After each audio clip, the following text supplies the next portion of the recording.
ગત 17 એપ્રિલથી સોમનાથ ખાતે શરૂ થયેલા સૌરાષ્ટ્ર તમિલ સંગમમાં કાર્યક્રમના સમારંભનું દબદબાભેર સમાપન સમારોહ યોજાયો। વડાપ્રધાન નરેન્દ્રભાઈ મોદી દ્વારા વર્ચ્યુઅલ ઉપસ્થિત રહીને સમગ્ર કાર્યક્રમ માણ્યો અને માનનીય ઉદ્બોધન પણ કર્યું। સમગ્ર સમાપન સમારોહ દરમિયાન ગુજરાતના મુખ્યમંત્રી ભૂપેન્દ્રભાઈ પટેલ, કેન્દ્રીય મંત્રી પુરુષોત્તમભાઈ રૂપાલા, મીનાક્ષી લેખી સહિત અનેક મહાનુભાવો ઉપસ્થિત રહ્યા હતા। સૌરાષ્ટ્ર તમિલ સંગમ કાર્યક્રમના ભવ્ય સમાપન સમારોહમાં હજારો સૌરાષ્ટ્રીઓ અને તમિલો ઉપસ્થિત રહ્યા હતા। વડાપ્રધાન નરેન્દ્ર મોદીની ખાસ વર્ચ્યુઅલ ઉપસ્થિતિ અને માનનીય ઉદ્બોધન વચ્ચે કહ્યું હતું કે બે સંસ્કૃતિનું સંગમ છે। સમયના અભાવે હું રૂબરૂ ઉપસ્થિત ન રહી શક્યો, તે બદલે ખેદ વ્યક્ત કરું છું। તો મુખ્યમંત્રી ભૂપેન્દ્રભાઈ પટેલે સૌરાષ્ટ્ર તમિલ સંગમનો મૂળભૂત ઉદ્દેશ અને મૂળ સૌરાષ્ટ્રીયનો કે વડીલો અને સેંકડો વર્ષો પહેલા અક્રંતાઓની સામે લડી જ્યારે તમિલનાડુ પહોંચ્યા ત્યારે તમિલ પ્રજાને તેઓએ આવકાર્યા અને તેઓની સાથે ભેળવ્યા। આ મૂળ સૌરાષ્ટ્રની પ્રજાને પોતાનો પ્રદેશ, તેની મૂળ સંસ્કૃતિને જાણવાનો અને માણવાનો અવસર એટલે સૌરાષ્ટ્ર તમિલ સંગમ। મૂળ સૌરાષ્ટ્રીઓ અને સાસણ, દ્વારકા સહિત સૌરાષ્ટ્રના ગ્રામ્ય વિસ્તારનો પરિચય, બંને સંસ્કૃતિનો સમન્વય એટલે સૌરાષ્ટ્ર તમિલ સંગમ। છેલ્લા 15 દિવસથી ચાલતા આ કાર્યક્રમનો આજે ભવ્ય સમાપન સમારોહ સોમનાથ ખાતે યોજાયો ત્યારે સૌ તમિલ બાંધવો સાથે કેન્દ્રીય મંત્રી પુરુષોત્તમભાઈ રૂપાલાએ મૂળ ભારતીય બે સંસ્કૃતિઓનું આદાન પ્રદાન સમ ગણાવ્યો હતો। આ કાર્યક્રમનું રાજકીય નહીં પરંતુ રાષ્ટ્રીય પોશાક પ્રવૃત્તિ છે। સમગ્ર આયોજન એક સુંદર મજાના મોદી સ્ટોલનું જે નિર્માણ થયું છે એને કારણે સૌ યાત્રાળુઓને મોદીજી સાથે રૂબરૂ ફોટો પડાવવાનો આત્મસંતોષ મળે એ પ્રકારની રચના કરવા બદલ અભિનંદન, ધન્યવાદ। અહીંયા જે કાર્યકર્તાઓ જોડાણા છે અને એમણે જે તમિલ પહેરવેશ અને સૌરાષ્ટ્રના પહેરવેશને પ્રદર્શિત કરવા માટેનું કામ કર્યું છે એ પણ તમિલ સંગમમ, તમિલ સૌરાષ્ટ્ર સંગમમ કાર્યક્રમને ગરિમા આપે એ પ્રકારનું કામ કરવા માટે તમિલ સૌરાષ્ટ્ર સંગમમ એક અદ્વિતીય ઐતિહાસિક કાર્યક્રમ આજે સંપન્ન થઈ રહ્યો છે એ આપણા સૌ માટે આનંદ અને ગૌરવનો વિષય છે। ભારતીય સંસ્કૃતિની બે પ્રાચીન ધરોહરો, તમિલ સંસ્કૃતિ આપણા આદરણીય પ્રધાનમંત્રી શ્રી દેશના, રાષ્ટ્રના અને વિશ્વના મંચ ઉપરથી ગરિમાપૂર્ણ રીતે બોલે છે કે વિશ્વની સૌથી પ્રાચીન ભાષા એ તમિલ ભાષા છે અને એના ઘણા કોટેશનો આપણા આદરણીય પ્રધાનમંત્રી શ્રી ગરિમાપૂર્ણ રીતે રાષ્ટ્રીય અને આંતરરાષ્ટ્રીય સ્તરે હંમેશા કરતા હોય છે। કાશી તમિલ સંગમમ પછી નવો એક બીજો અભિનવ એ પ્રયાસને આગે લઈ જવા માટેનો તમિલ સૌરાષ્ટ્ર સંગમમ કાર્યક્રમનું આયોજન આદરણીય પ્રધાનમંત્રીશ્રીને એમની દિશા નિર્દેશ ઉપર થયું। વાસ્તવમાં તમિલ સૌરાષ્ટ્ર સંગમમ સોમનાથ દાદાની પવિત્ર ધરતી ઉપર થઈ રહ્યું છે। અહીંયા આપણી સંસ્કૃતિના સીમાચિહ્ન કહી શકાય એવા ભગવાન ભોળાનાથ સોમનાથ મહાદેવના જીર્ણોદ્ધારનો પ્રયાસ આ દેશના મહાન સપૂત સરદાર વલ્લભભાઈ પટેલે કરેલો એ ઘટનાના આપણે સૌ સાક્ષી છીએ। પછી એ સરદાર સાહેબને ગરિમાપૂર્ણ એમના વ્યક્તિત્વને અનુરૂપ શ્રદ્ધાંજલિ આપવા માટેનો કાર્યક્રમ આદરણીય પ્રધાનમંત્રી શ્રી નરેન્દ્ર મોદીજી દ્વારા સ્ટેચ્યુ ઓફ યુનિટીનું નિર્માણ કરીને વિશ્વ સ્તરે સરદાર સાહેબની પ્રતિમાને પ્રસ્થાપિત કરવા માટેનો પ્રયાસ થયો। સરદાર સાહેબે ભારતને એક બનાવવા માટેનો પ્રયાસ કર્યો હતો। એ એક ભારતને શ્રેષ્ઠ ભારત બનાવવા માટેના પ્રયાસો આપણા આદરણીય મોદીજી કરી રહ્યા છે। મને કહેતા ગર્વ થાય છે કે જે પ્રકારે સોમનાથના જીર્ણોદ્ધારનો કાર્યક્રમ સરદાર સાહેબના વરદ હસ્તે થયો એ જ રીતે કાશી વિશ્વનાથ કોરિડોરના નવનિર્માણનો યશ આદરણીય પ્રધાનમંત્રી શ્રી નરેન્દ્ર મોદીજીએ કરી અને પ્રસ્થાપિત કર્યું। આજે અહીંયા રામેશ્વરમ અને ભગવાન સોમનાથ એમના સંસ્કૃતિ મિલનનું દ્રશ્ય છે। હિન્દ મહાસાગર, બંગાળાનો ઉપસાગર અને અરબી સમુદ્ર એ ત્રણેય સમુદ્રના કિનારે વસેલી સંસ્કૃતિઓના મિલનનો કાર્યક્રમ છે।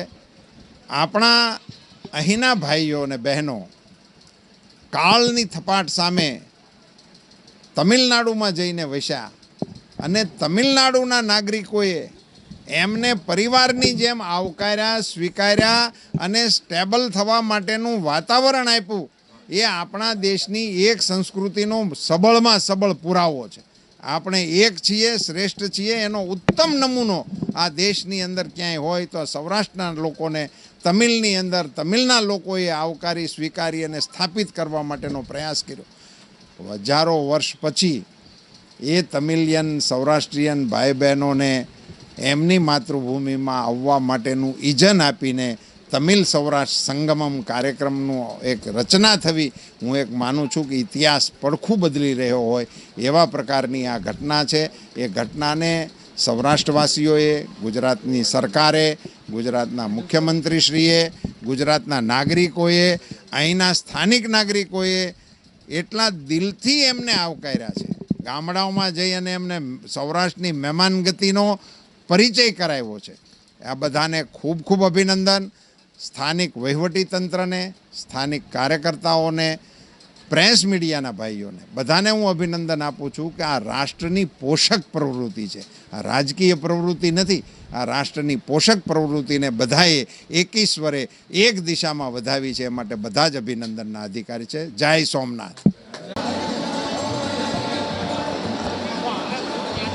સૌરાષ્ટ્ર તમિલ સંગમ જે અત્યારે ચાલી રહ્યો છે સોમનાથ તટ ઉપર, ત્યારે ટ્રેનમાં જે યાત્રિકો આવે છે એને ભાજપના કાર્યકર્તાઓ ઉત્સાહભેર બોલાવે છે અને ઉત્સાહભેર એ લોકોને આવકારે છે, સ્વાગત કરે છે. ત્યારે અહીંયા જે સંગમ ચાલી રહ્યો છે એ સંગમમાં તમિલનાડુથી આવેલા યાત્રિકો અને અહીંયાના જે કાર્યકર્તા ભાઈઓ છે, બહેનો છે, એ લોકો ઉત્સાહભેર આ કાર્યક્રમની મોજ મારી રહ્યા છે.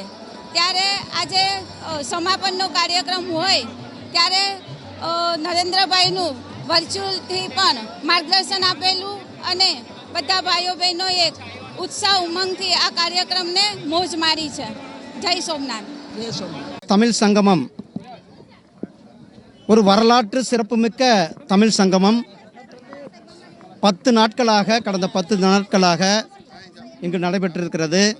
நம்முடைய பிரதமர் திரு நரேந்திர மோடிஜி அவர்கள் ஒரே பாரதம் உன்னத பாரதம், ஏக் பாரத் சேஷ்ட பாரதத்தின் கீழே இந்த நம்மளுடைய தமிழ் கலாச்சாரம் இங்கிருந்து 1000 ஆண்டுகளுக்கு முன்னால் நம் சோமநாத்திலிருந்து தமிழகத்திற்கு வந்த சௌராஷ்டிர மக்களை மீண்டும் தங்களுடைய மூலம், அதாவது வேர்களுக்கு இங்கு எடுத்து கொண்டு சேர்த்திருக்கிறார். அவர்கள் இங்கு தமிழ்நாட்டினுடைய இந்த 10 நாட்களாக தமிழர்களுடைய வீர விளையாட்டு, தமிழ் கலாச்சாரம், தமிழ் மொழி, தமிழ் பண்பாடு, தமிழை பற்றின ஆராய்ச்சி கட்டுரைகள், இப்படி தமிழ் விளையாட்டு, இப்படி தமிழ்நாட்டை சார்ந்த மிகவும் முக்கியமாக சொல்லணும்னா சௌராஷ்டிரா மக்கள், அங்கே தமிழ்நாட்டில் இருக்கிற சௌராஷ்டிர மக்கள் அந்த நெய்வதில், பட்டு நெய்வதில் மிகவும் பெயர் பெற்றவர்கள், மிகவும் புலமை பெற்ற நிபுணத்துவம் பெற்றவர்கள். அப்படிப்பட்ட மக்கள், சௌராஷ்டிர மக்கள் இந்த 10 நாட்களாக தங்களுடைய சொந்த ஊருக்கு வந்து எப்படி பிரதமர் மரியாதைக்குரிய திரு நரேந்திர மோடிஜி அவர்கள் காசி தமிழ் சங்கம் நடத்தி, அதே போல் இப்போது சௌராஷ்டிரா தமிழ் சங்கம் அதை நடத்தியிருக்கிறார். சோமநாத்திற்கும் ராமேஸ்வரத்திற்கும் உள்ள தொடர்பு, அதே போல் காசிக்கும் ராமேஸ்வரத்திற்கும் உள்ள தொடர்பு, இப்படி ஒரே மக்கள் வேறு வேறு மொழிகள் பேசினாலும் நம்மளுடைய சிந்தனை எல்லாமே பாரத மாதா என்பது, ஒரே மக்கள் என்பது. அதனால் ஏக் பாரத் சேஷ்ட பாரத்தின் கீழே நம்மளுடைய பிரதமர் திரு நரேந்திர மோடிஜி அவர்களுடைய சௌராஷ்டிரா தமிழ் சங்கமம் ஒரு மிகப்பெரிய வரலாற்று சிறப்புமிக்க நிகழ்ச்சியை நடத்தி தமிழக மக்கள் சார்பில் என்னுடைய மனமார்ந்த நன்றிகளை திரு நரேந்திர மோடிஜி அவர்களுக்கு சொல்லிக்கொள்கிறேன். நன்றி, வணக்கம். સાનિધ્યમાં ઉજવાઈ રહેલ સૌરાષ્ટ્ર તમિલ સંગમ કાર્યક્રમમાં આપણી સૌની સાથે વર્ચ્યુઅલ માધ્યમથી ઉપસ્થિત જનપ્રિય જનનાયક તથા કરોડો દેશવાસીઓના પ્રેરણા સ્ત્રોત વૈશ્વિક નેતા આદરણીય પ્રધાનમંત્રી શ્રીમાન નરેન્દ્રભાઈ મોદી સાહેબ,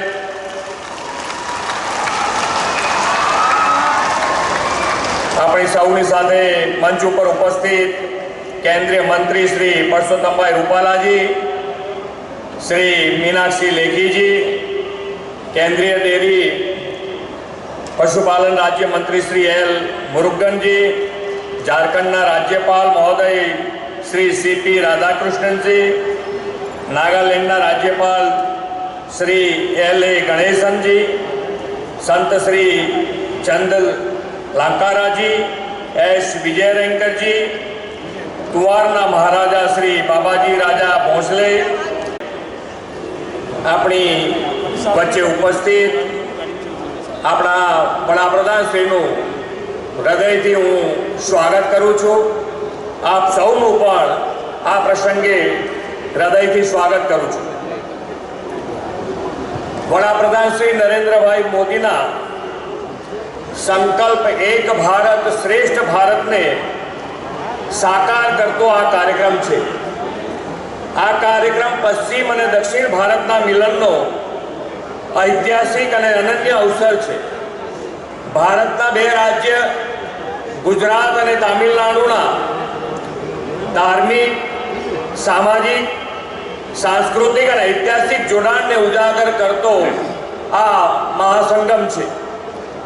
इतिहासना साक्षी छे के आक्रांताओए अपना सांस्कृतिक ताणावाळाने विखेरवाना અને ભારતની એકતાને તોડવાના ભરપૂર પ્રયાસો કર્યા હતા, પરંતુ મા ભારતીએ સમયે સમયે રાષ્ટ્રને એકજૂટ કરનારા એવા વીર સપૂતોને ઉછેર્યા કે જેમણે આપણી એકતાને અખંડિતતા રાખી છે। શંકરાચાર્યજીએ ભારતનું ધાર્મિક એકાકીકરણ કર્યું, ભારતનો ધાર્મિક પિંડ બાંધી આપ્યો। विद्वान आचार्य चाणक्य भारतનું સૌ પ્રથમ રાજકીય એકીકરણ કરાવ્યું। લોહ પુરુષ સરદાર વલ્લભભાઈ પટેલે આધુનિક ભારતનું ભૌગોલિક એકીકરણ કર્યું અને આપણા વર્તમાનમાં યશસ્વી વડાપ્રધાન શ્રી નરેન્દ્રભાઈ મોદી ભારતના સામાજિક સાંસ્કૃતિક એકીકરણની સાથે એક ભારત શ્રેષ્ઠ ભારતને સાકાર કરી રહ્યા છે। ગુજરાત એવી ભૂમિ છે જેણે अन्य देश, धर्म, जाति, प्रांत के भाषाना लोकोने हमेशा अवकार्या छे। ईरान थी पारसीओ मुस्लिमना आक्रमणथी बचीने गुजरात आव्या अने कायम माटे वसी गया। बीजा विश्वयुद्ध वखते पोलेंडना हजारों स्त्रीओ बाळको पोतानो जीव बचाववा हिजरत करीने जामनगरमां आसरो लेवा आव्या हता अने जाम साहेबे तेमने आश्रय आप्यो हतो। सदीओथी समुद्र मार्गे अन्य प्रदेशों साथे जोड़ायेला सुखी, समृद्ध और व्यापारशील राज्य गुजरात ने हमेशा बीजाने स्वीकार्या छे। परंतु गुजरातना इतिहास में कदाच एवी पहली घटना हती के गुजरातनी प्रजाने आक्रांताओथी बचवा माटे हिजरत करी होय। भारतना एक विस्तारमांथी हिजरत करी रहेला पीड़ित बांधवोने भारतना बीजा भागना लोकोए आवकार्या अने हिजरतीओए ए प्रदेशने पण पोतीको गणीने तेमनी साथे रहेवा लाग्या। तमिलनाडुथी वसेला अने सौराष्ट्रीओ आजे पण सौराष्ट्रना रीति रिवाज, लग्न पद्धति, यज्ञ, भजन संस्कृतिना वारसाने जाळवीने पण त्यां दूधमां साकरनी जेम भળી गया छे। भारतनी आजादीनी चळवळमां पण सौराष्ट्रीयन तमिलोए उत्साहभेर भाग लीधो। 1000 वर्षमां आ समुदाय तमिलनाडुमां सौराष्ट्रवासी तमिल तरीके पोतानी भूमि, भाषा, संस्कृति, साहित्य, वणाट कला सर्वेने वारसो हकबंध राखीने दरेक क्षेत्रे उत्कृष्ट योगदान आप्युं छे। सौराष्ट्रवासी आ समुदाय पोताना मूळथी संपूर्णपणे जुदो थई गयो हतो, आम छतां तेणे पोतानी तमाम प्रकारनी प्रणालिकाओ जाळवी राखी ए मोटी वात छे। आज गुजरातीनी अस्मिता अने गुजरातीनुं खमीर छे। तमिलनाडु गुजरात के मुख्यमंत्री श्री भूपेंद्र भाई पटेल, नागालैंड के राज्यपाल श्री एल गणेशन, झारखंड के राज्यपाल CP राधाकृष्णन जी, केंद्रीय मंत्रिमंडल में मेरे सहयोगी भाई पुरुषोत्तम रूपाला जी, एल मुरुगन जी, मीनाक्षी लेखी जी, इस कार्यक्रम से जुड़े अन्य महानुभाव, देवी और सज्जनों, सौराष्ट्र तमिल संगमम निगल चीलू पंगे मंदी रुक्कुम तमिल संगघ अनेवरेयु वरग वरग एन वरवेण किरे उंगलो अनेवरेयु गुजरात मंडिलू इंद्र संदिग्धी निरूपेरु मगड़िए थी। साथियों, ये बात सही है कि अतिथि सत्कार का सुख बहुत अनूठा होता है, लेकिन जब कोई अपना ही वर्षों बाद लौटकर घर आता तो उस सुख की, उस उत्साह और उल्लास की बात भी कुछ अलग होती है। आज उसी गदगद हृदय से सौराष्ट्र का हर एक जन तमिलनाडु से आए अपने भाइयों और बहनों के स्वागत में पलके बिछाए। आज उसी गदगद हृदय से मैं भी तमिलनाडु से आए मेरे अपनों के बीच वर्चुअली उपस्थित हूं। मुझे याद है, जब मैं मुख्यमंत्री था तब 2010 में मैंने मदुरई में ऐसे ही भव्य सौराष्ट्र संगम का आयोजन किया था। उस आयोजन में हमारे 50,000 से अधिक सौराष्ट्र के भाई बहन शामिल होने आए थे और आज सौराष्ट्र की धरती पर स्नेह और अपनेपन की वैसी ही लहरें दिख रही हैं। इतनी बड़ी संख्या में आप सब तमिलनाडु से अपने पूर्वजों की धरती पर आए हैं, अपने घर आए हैं। आपके चेहरों की खुशी देखकर मैं कह सकता हूं, आप यहां से ढेरों यादें और भावुक अनुभव अपने साथ लेकर जाएं। आपने सौराष्ट्र के पर्यटन का भी भरपूर आनंद लिया है। सौराष्ट्र से तमिलनाडु तक देश को जोड़ने वाले सरदार पटेल की स्टैच्यू ऑफ यूनिटी की, उसके भी आपने दर्शन किए हैं।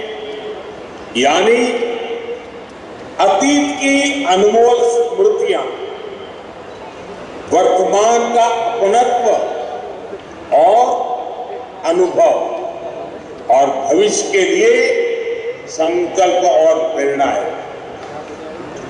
सौराष्ट्र तमिल संगमम, उसमें हम इन सभी का एक साथ दर्शन कर रहे हैं। मैं इस अद्भुत आयोजन के लिए सौराष्ट्र और तमिलनाडु के सभी लोगों को बधाई देता हूं, आप सभी का अभिनंदन करता हूं। साथियों, आज आजादी के अमृत काल में हम सौराष्ट्र तमिल संगमम जैसे सांस्कृतिक आयोजनों की एक नई परंपरा के गवाह बन रहे हैं। आज से कुछ महीने पहले ही बनारस में काशी तमिल संगमम का आयोजन हुआ, जिसकी पूरे देश में खूब चर्चा हुई थी। उसके बाद देश के अलग अलग हिस्सों में इस तरह के कार्यक्रमों के कई स्वतः स्फूर्त प्रयास शुरू हुए हैं और आज सौराष्ट्र की धरती पर एक बार फिर हम भारत की दो प्राचीन धाराओं का संगम होता देख रहे हैं। सौराष्ट्र तमिल संगमम का यह आयोजन केवल गुजरात और तमिलनाडु का संगम नहीं है, ये देवी मीनाक्षी और देवी पार्वती के रूप में एक शक्ति की उपासना का उत्सव भी है।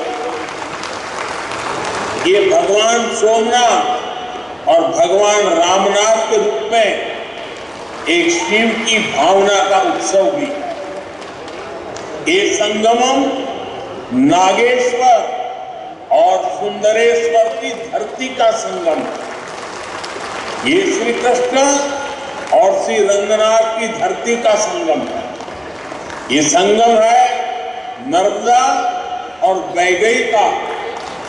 ये संगम है डांडिया और कोलाठम का। ये संगम है द्वारिका और मदुरई जैसी पवित्र पुरियों की परंपरा। और ये सौराष्ट्र तमिल संगम है सरदार पटेल और सुब्रमण्यम भारती के राष्ट्र प्रथम से ओतप्रोत संकल्प का। हमें इन संकल्पों को लेकर आगे बढ़ना है। हमें इस सांस्कृतिक विरासत को लेकर राष्ट्र निर्माण के लिए आगे बढ़ना है। साथियों, भारत विविधता को विशेषता के रूप में जीने वाला देश है। हम विविधता को सेलिब्रेट करने वाले लोग हैं। हम अलग अलग भाषाओं और बोलियों, अलग अलग कलाओं और विधाओं को सेलिब्रेट करते हैं। हमारी आस्था से लेकर के हमारे अध्यात्म तक हर जगह विविधता है। हम शिव की पूजा करते हैं, लेकिन द्वादश ज्योतिर्लिंगों में पूजा पद्धति की अपनी विविधताएं हैं। हम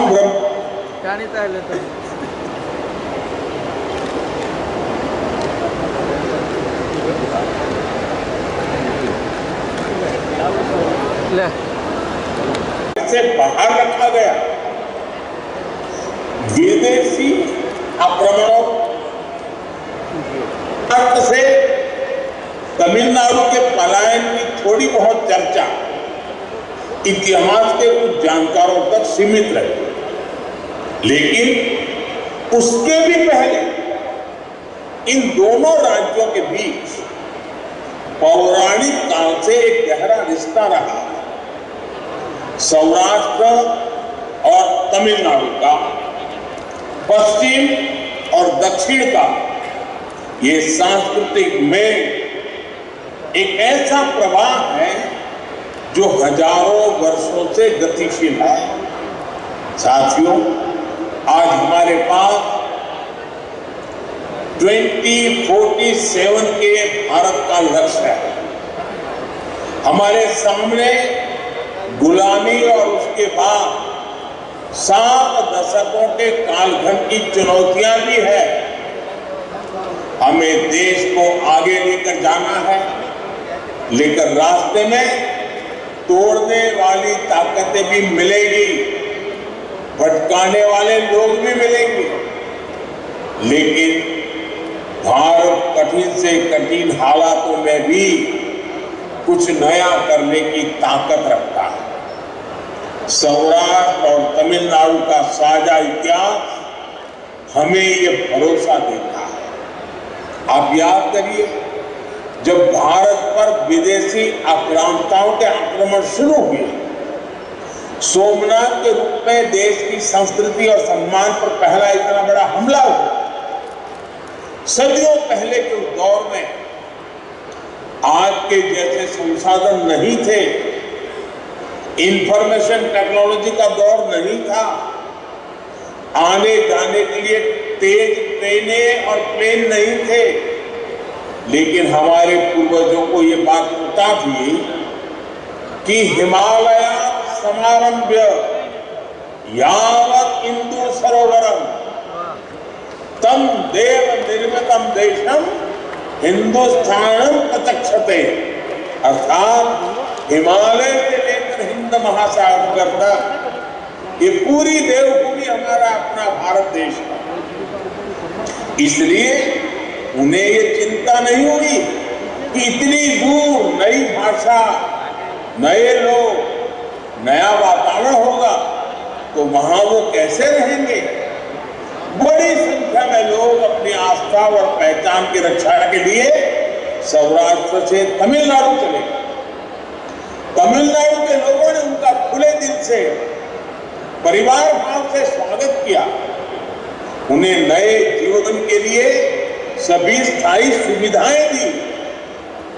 एक भारत श्रेष्ठ भारत का इससे बड़ा और बुलंद उदाहरण और क्या हो सकता है।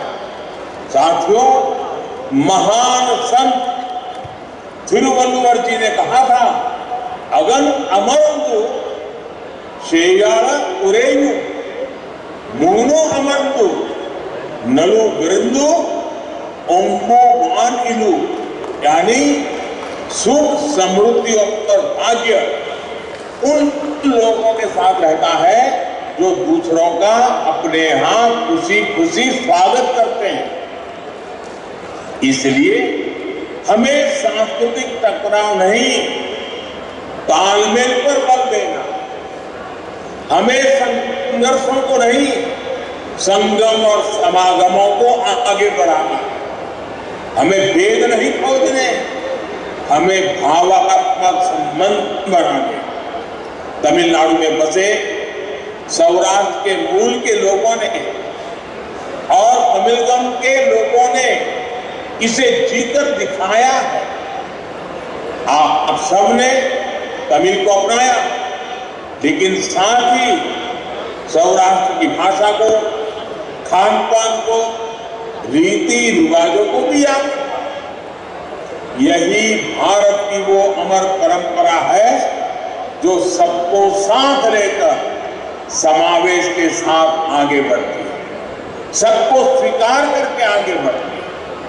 मुझे खुशी है कि हम सब अपने पूर्वजों के उस योगदान को कर्तव्य भाव से आगे बढ़ा रहे हैं। मैं चाहूंगा कि आप स्थानीय स्तर पर भी देश के अलग अलग हिस्सों से लोगों को इसी तरह आमंत्रित करें, उन्हें भारत को जानने और जीने का अवसर दें।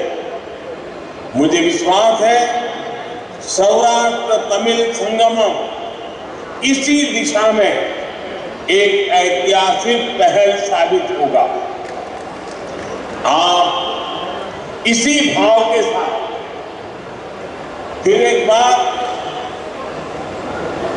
तमिलनाडु से आप इतनी बड़ी तादाद में आए, मैं खुद वहां आकर के आपका स्वागत करता तो मुझे और अच्छा आनंद आता, लेकिन समय अभाव से मैं नहीं आ पाया।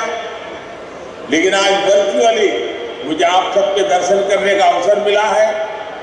लेकिन जो भावना इस पूरे संगम में हमने देखी है, उस भावना को हमें आगे बढ़ाना, उस भावना को हमें जीना है और उस भावना के लिए हमारी आने वाली पीढ़ियों को भी तैयार करना है। इसी भाव के साथ आप सभी का बहुत बहुत धन्यवाद। वणक्कम।